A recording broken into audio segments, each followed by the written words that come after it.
د مهم خبرونو سرټکي لومړنۍ نښې چې د سولې د بهیر په تړاو هیلې زیاتوي. افغان حکومت په پایله کې مشخص کړه څو د طالبانو له کومې خواخي سره به د سولې د خبرو اترو میز ته کښېني. طبیعي خبره ده چې قوي ډله په طالبانو کې د اختر محمد منصور ډله ده چې غالبا له دې سره به خبرې کوي. د حکومت او د حراست او ثبات د شورا ترمنځ اختلاف. آیا د راتلونکي کال په دوبي او مني کې د پارلماني ټاکنو ترسره کېدل د ملي یووالي حکومت د جوړېدو سیاسي هوکړه به نقض نه کړي؟ ولی اینکه تاریخ مشخص انتخابات چه زمانی باشه او تصمیمی است که باید کمیسیون مستقل انتخابات افغانستان اعلام کنه. په هلمند کې د طالبانو له بند څخه د نږدې 15 تنو خوشي کېدل. د کورنۍ چارو وزارت وایي ډیری دغه کسان بېګناه وو. ما در 48 ساعت گذشته 2 عملیات بسیار مهم در ولسوالی سنگین داشتیم. او د سعودي عربستان د دولت له لوري د 40 تنو اعدامېدل. د شیعګانو وتلی روحاني شیخ نمر هم د اعدام شویو په ډله کې دی.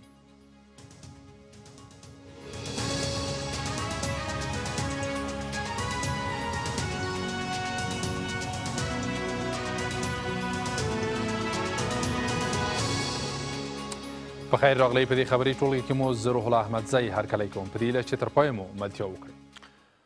افغان حکومت د افغانستان د ثبات او حراست د شورا په غبرګون کې وایي چې د ټاکنو د کره نیټې اعلام د ټاکنو د خپلواک کمیسیون صلاحیت دی. ارګ وایي چې حکومت یوازې اعلام کړی چې د راتلونکي کال دوبي او مني کې د ټاکنو د ترسره کولو وس لري. د حراست او ثبات شورا ټینګار کوي چې پارلماني ټاکنې باید د راتلونکي کال په سرلیک کې ترسره شي څو د اساسي قانون د بدلون لویه جرګه له ریاستي نظام څخه صدارتي نظام باندې د بدلون په موخه د ملي یووالي حکومت د سیاسي هوکړې له مخې د راتلونکي کال وږي میاشت کې ترسره شي. د حکومت له پریکړې سره د مخالفت غږ. د افغانستان حکومت اعلان کړی چې د راتلونکي کال دوبي او مني کې چمتو دی چې پارلماني او د ولسوالیو د شوراګانو ټاکنې ترسره کړي. خو د حراست او ثبات شورا چې ډیری یې د پخواني حکومت څیرې دي له دغې پریکړې سره مخالف دي. د حراست او ثبات شورا ټینګار کوي چې د ملي یووالي حکومت مشروعیت د راتلونکي کال دوبي کې پای ته رسیږي او باید ټاکنې له دوبي مخکې ترسره شي څو د اساسي قانون د بدلون لویه جرګه په ټاکلي وخت جوړه کړي. باید در بین بهار و تابستان سال 1395 انتخابات ولسی جرگه شورای ملی و شورای ولسوالی ها برگزار شود که هم مشکل ناامنی را نداشته باشیم و در عین حال هم فرصت کافی داشته باشیم برای اینکه بتوانیم لویه قانون اساسی را قبل از به اصطلاح انقضای عمر حکومت باید تدویر کنیم.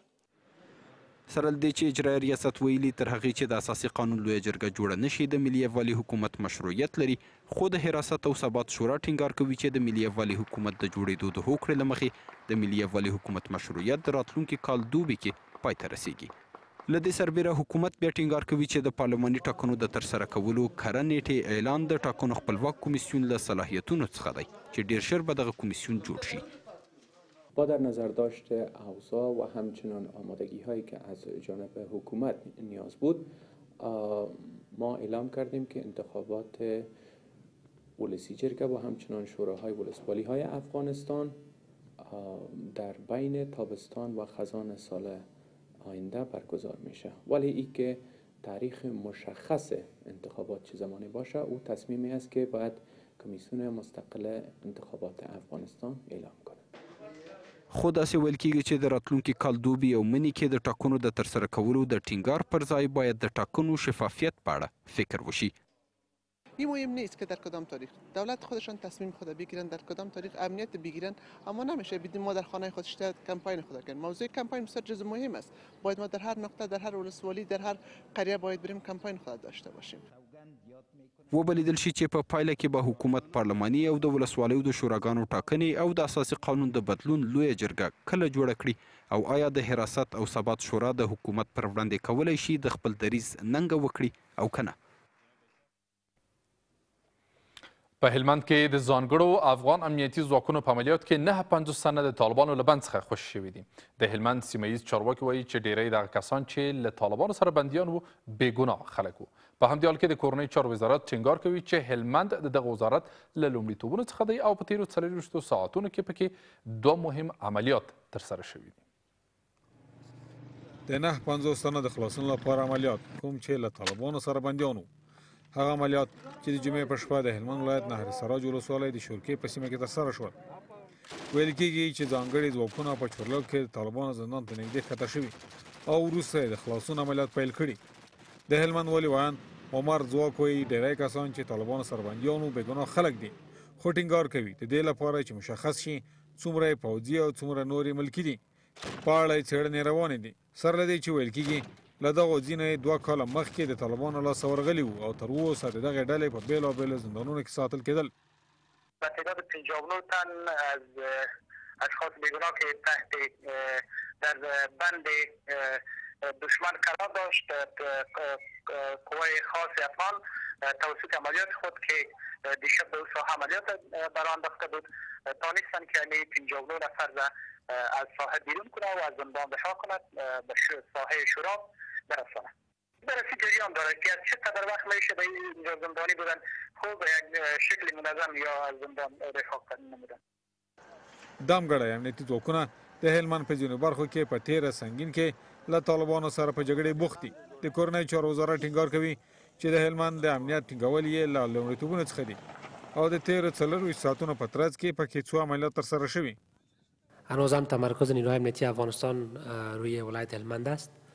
ما در 48 ساعت گذشته 2 عملیات بسیار مهم در ولسوالی سنگین داشتیم که سنگین هنوز هم بخش عمده از تمرکز نیروهای امنیتی افغانستان است.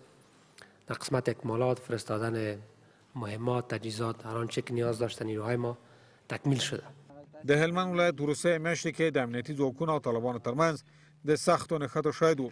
ویل کېږي چې دغه نښتو کې ډېره مرژوبله امنیتي ځواکونه ته وړي او یو شمېر یې د جګړې په ډګر کې د پاتې کېدو له امله د طالبانو لخوا یرغمل کېږي.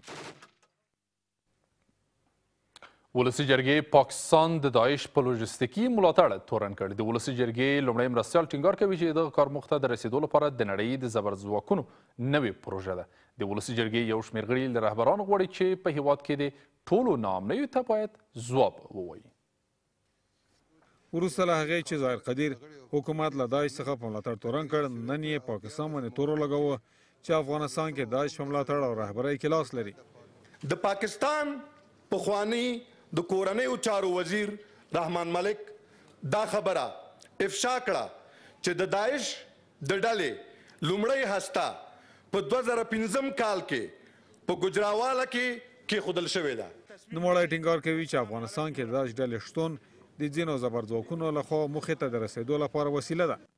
همه و همه ثابت می سازد که ما شکار پروژه های منطقوی و جهانی هستیم.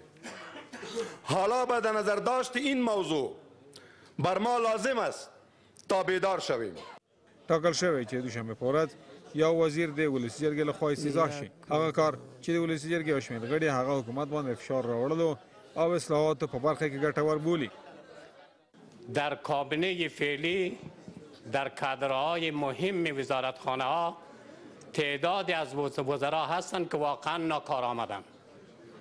سوء استفاده صورت گرفته بینه و بین الله. ما به کسی اتهام نمیزنیم. یک تعداد کشورهای جهان و منطقه به خاطر دسترسی به مقاصد و منافعهای بعدی خود که بر اساس سیاستهای تنفس عمیق خود در منطقه طرح کردند به فکر است که افغانستان را به تجزیه بکشاند. خو له دې سره ځینې د خپل راتلونکي په اړه ناهیلي دي او وایي تر هغې چې ځینې زبرځواکونه لکه امریکا ونه غواړي هېڅکله به هم په هېواد کې د امنیت د ټینګولو په برخه کې هیلې رامنځته نه شي. تېره شپه د کابل ښار په قلعه فتح الله کې په یو رستورانت باندې د برید په پایله کې 2 ملکي وګړي وژل شوي او 12 نور ټپیان دي. د کورنیو چارو وزارت وایي چې دغه برید د 2 ځانمرګو لخوا شوی و چې یو تل وژل شوی او بل یې نیول شوی دی. بل پلو هغه خلک چې د پیښې ځای ته نږدې اوسي وایي چې ډېر مالي او ځاني زیانونه ورته رسیدلي دي. له چاودنې وروسته د کابل ښار د قلعه فتح الله سیمه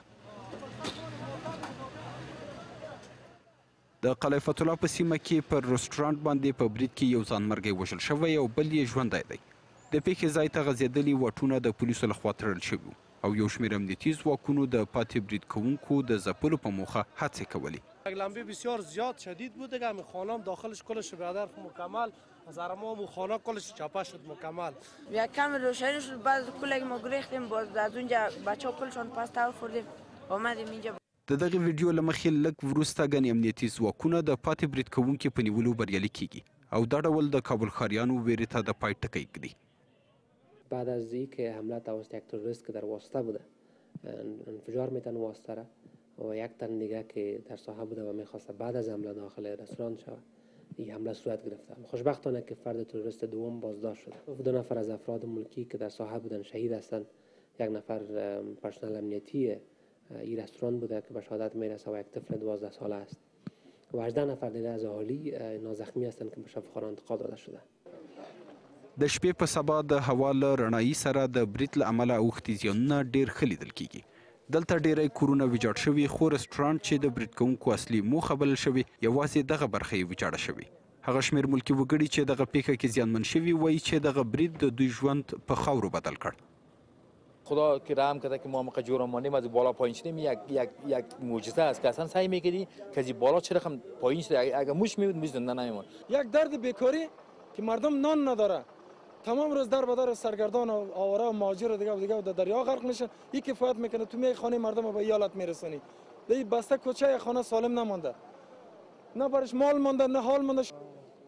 طالبانو په داسې حال کې چې په 2014 کال کې خپل لومړنی برید کړی ټاکل شوی څو ورځې وروسته د پاکستان په کوربتوب د سولې د خبرو نوی پړاو پیل کړي.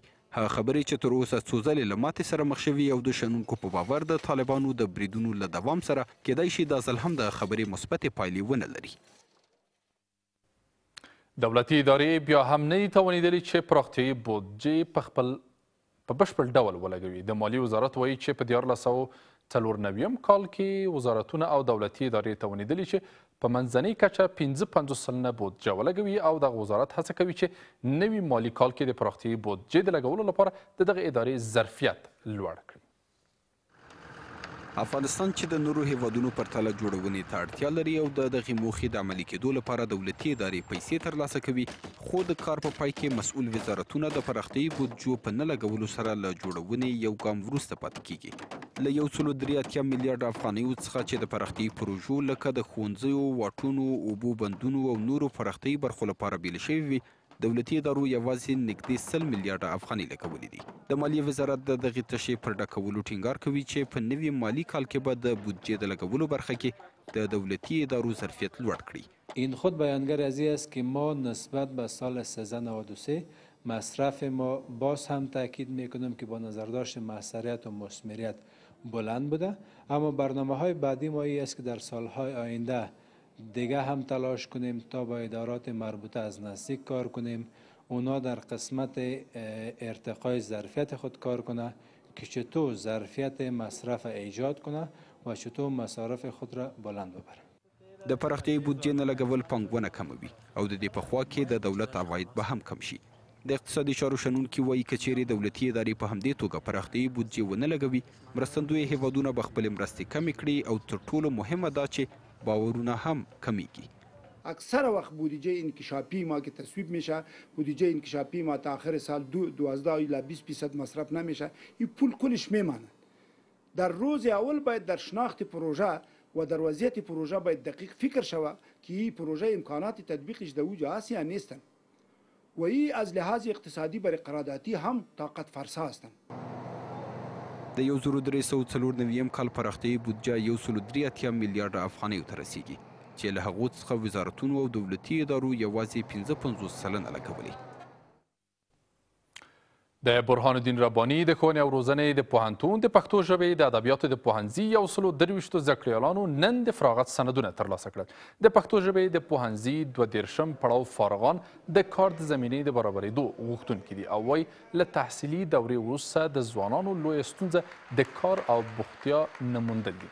دوی له حکومت څخه غواړي څو د هیواد د زده کړیالو ځوانانو لپاره د کار بازار د ښه والي په برخه کې هڅې وکړي. هر کال په افغانستان کې خوشبختانه په زرګونو محصلین پوهنتونونو څخه فارغې خو راتلونکی نامعلوم دی. زما د ځوان په توګه د ملي یووالي حکومت څخه دا غوښتنه چې دغه ځوانانو ته کار زمینه برابره کړي. قوانین داسې وضع شوي دي چې په لیسانس سره څوک نشي کولی چې خپل مطلب ته ورسیږي. زده کړې ته باید دوام ورکړي، د ماسترۍ او دکتورا تر کچې زده کړې وکړي تر څو دوی وکولی شي په آینده کې یو څه لاسته راوړي. ولسي جرګې د ملي خدمتونو قانون او د قانون جوړونې او د عدلیې وزارت د علمي څېړنو د انسټیټیوټ د کدرونو د امتیاز قانون د رایو په اکثریت سره تصویب کړل. وروسته له دې به د ملکي خدمتونو د قانون په تصویب سره په دولتي ادارو کې د ریاست او مرستیالۍ د پوستونو آزمون د خپل ادارو له لوري واخیستل شي. دا په داسې حال کې ده چې ولسي جرګې د ولسمشر د 9 تقنیني فرمانونو له ردېدو وروسته نن دغه 2 قوانین تصویب کړل. تشکر از کمیسیون اختصاصی. تقنینی شماره 82 مورخ 15/6/1394 در مورد تعدیل برخی از مواد قانون کارکنان خدمات ملکی، البته 3 ماده است، ماده 10 11 28. موافق کارت سبز، مخالف کارت سرخ. با استثنای 29 کارت سرخ رئیس، 29 کارت سرخ از 2 جناح. با استثنای 29 کارت سرخ به اکثریت این فرمان تصویب شد. له تاسو او له خپلو ټولو تخنیکي همکارانو څخه مننه. سرداولیاک څخه خبر ښاد او بریالي اوسئ. ښه شپه، راحته خوب.